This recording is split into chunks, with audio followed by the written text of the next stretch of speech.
j'en tire les conclusions en me retirant de la vie politique. Je crois que c'est un point de détail. Qu'asseoir dans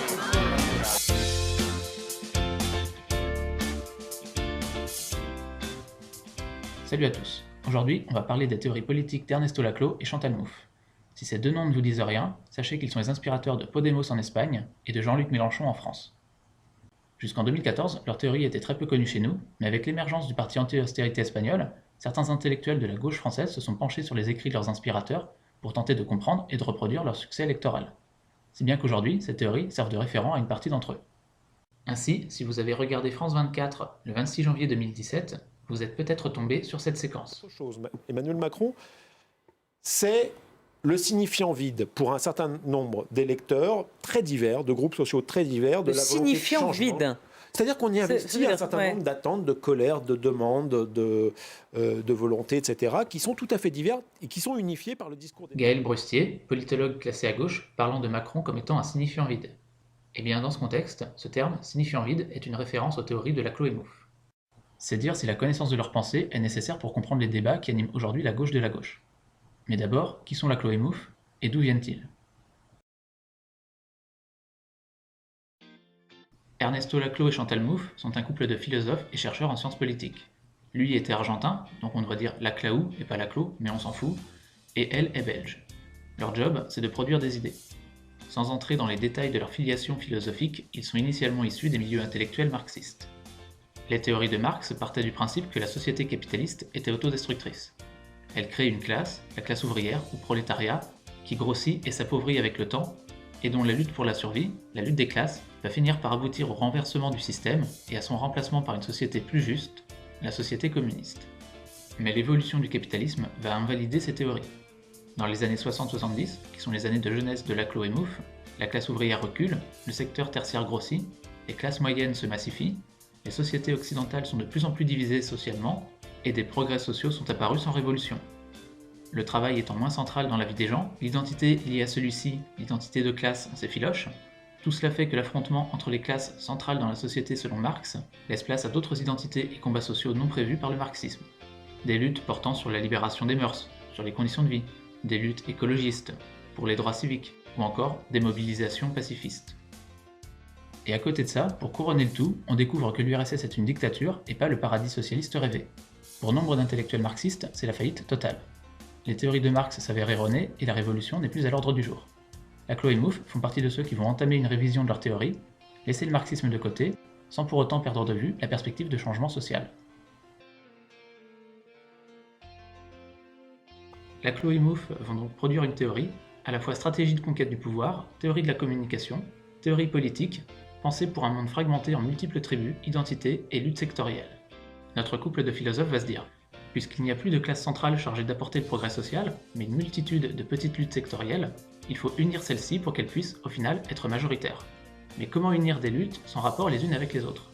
Il faut que ces luttes se sentent solidaires et qu'elles estiment que leurs revendications ont toutes la même valeur. Laclau et Mouffe parlent de créer une chaîne d'équivalence entre elles.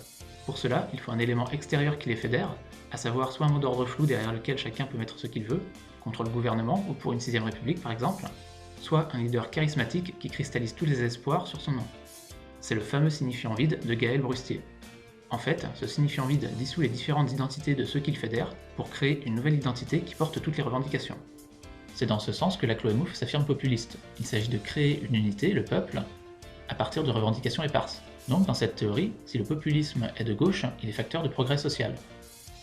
Ce peuple, créé à partir de groupes contestataires unifiés, joue alors le même rôle que la classe ouvrière dans les théories de Marx. Il faut noter aussi que dans leur logique, ce populisme permet de revigorer en permanence la démocratie en y apportant les aspirations populaires et ainsi de ne pas sombrer dans une démocratie d'experts ou de spécialistes. Mouffe en particulier parle de ce processus comme d'une démocratie radicale. Les dirigeants de Podemos ont été les premiers à appliquer consciemment les recettes de Laclau et Mouffe. Déjà, par le choix du nom du parti, Podemos, nous pouvons, et par le choix du logo, un simple cercle. Des signifiants bien vides derrière lesquels chacun mettra ce qu'il voudra.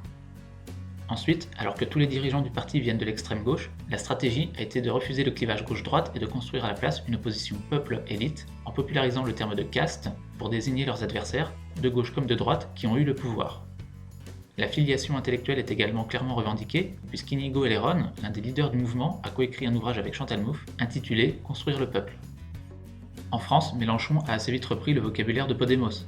Il parle de caste, de peuple, mais surtout l'influence de Laclos et Mouffe est visible à partir de 2016.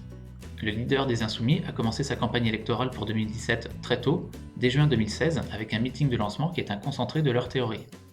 Toute la première partie de ce meeting, soit 1h30 tout de même, appelé Défilé des Insoumis, a été une forme de défilé de tous les mécontents, ce qui a surpris les journalistes. On a ainsi vu se succéder différents secteurs en lutte, cheminots, personnel hospitalier, taxis, enseignants, divers militants associatifs, antiracistes, féministes, écolos, etc., tous insoumis. Eh bien, ce défilé, surprenant pour des journalistes n'y voyant qu'une somme de contestataires, est compréhensible si on se rappelle des théories de Laclos et Mouffe. Tous ces mécontents sont autant de luttes sectorielles, théoriquement dispersées et focalisées sur leurs problèmes spécifiques, que la France insoumise regroupe autour de signifiants vides, des slogans axés autour du thème de l'insoumission, et un leader, Mélenchon, qui cristallise toutes les attentes sectorielles et les unifie dans la volonté de prendre le pouvoir. Mais si cette stratégie populiste de gauche semble avoir permis à Podemos de devenir la troisième force politique du pays, et semble aujourd'hui créer une dynamique autour de Jean-Luc Mélenchon, ces théories ne vont pas s'en poser problème. Voyons lesquelles.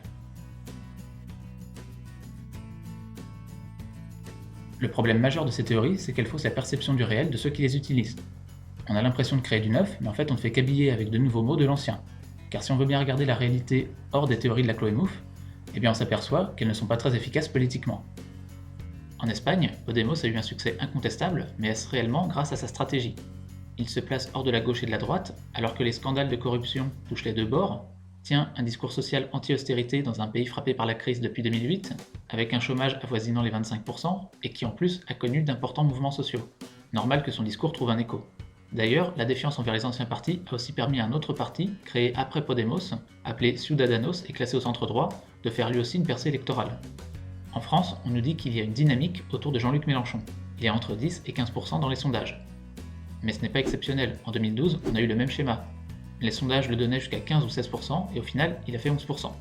Sachant que cela correspond à une constante depuis 1995, l'extrême gauche a toujours fait entre 10 et 15% au présidentiel depuis cette date, la seule nouveauté étant que depuis 2012, Mélenchon phagocyte à lui tout seul cet électorat. Et si on veut bien regarder le meeting de juin 2016 hors du référentiel populiste de gauche de Laclos et Mouffe, il n'y a rien de nouveau. Tous les insoumis qui défilent sont des syndicalistes et des associatifs de la gauche de la gauche. FSU, Sud, CGT, Parti communiste, Parti de gauche. Si ce populisme de gauche est peu efficace dans la réalité, pourquoi y adhérer ? D'abord parce que c'est avant tout une théorie de la conquête du pouvoir sans contenu programmatique.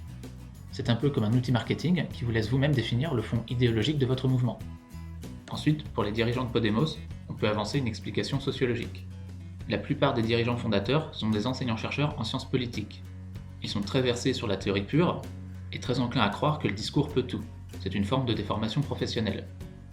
On peut au passage noter l'ironie qu'il y a à parler du peuple quand on a soi-même un doctorat en sciences politiques, qu'on vit de la science politique et qu'on fait donc partie des personnes qui sont des experts qui contribuent à la dépossession de la démocratie par le peuple. Enfin bref, passons. Enfin, la dernière explication, c'est aussi que ces théories permettent à la gauche de se renouveler théoriquement sans se renouveler théoriquement. Cela permet de changer de stratégie sans s'interroger sur ses fondements idéologiques. Il n'y a pas grande différence entre le programme de gauche de 2012 de Mélenchon et son programme populaire ou populiste d'aujourd'hui. Au final, il n'est pas sûr que cette stratégie populiste de gauche permette l'arrivée au pouvoir de ceux qui la mettent en œuvre. Il faut dire qu'à mon avis, Laclos et Mouffe ont commis une erreur idéologique en élaborant leur théorie.